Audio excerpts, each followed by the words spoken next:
Comment voyez-vous vos pays respectifs dans 10 ans? Je crois que les 10 prochaines années de la Guinée ont déjà commencé. À partir de l'année prochaine, avec l'aide de Dieu bien entendu, les revenus miniers tirés simplement du Simandou permettront en moyenne un revenu pour l'État de l'ordre de 1,5 à 2 milliards de dollars par an. C'est un atout très important dans le contexte actuel. 20% de ce revenu seront consacrés uniquement pour le développement du capital humain en ce qui concerne l'éducation de manière générale.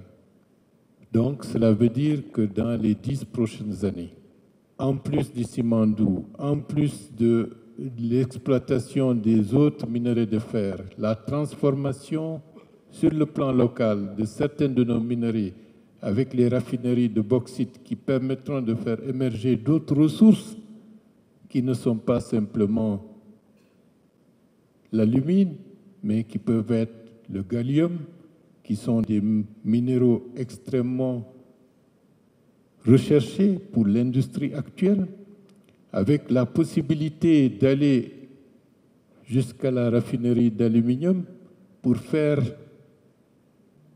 de la bauxite ce que le pétrole est pour l'Arabie saoudite.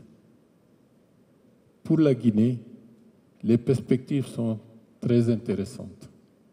Je ne parlerai pas de l'agriculture, qui est un facteur de cohésion et de stabilisation de la société.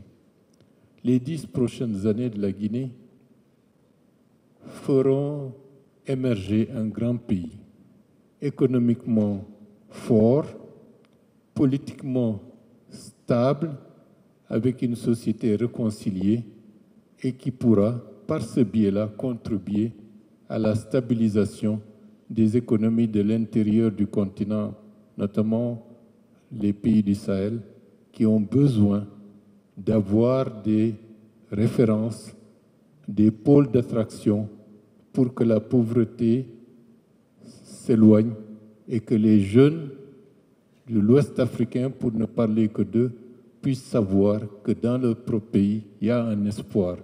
Les 10 prochaines années de la Guinée permettront de faire émerger un pays que, dans les années 1950, on disait que la Guinée est partie pour être la locomotive économique de l'Afrique de l'Ouest.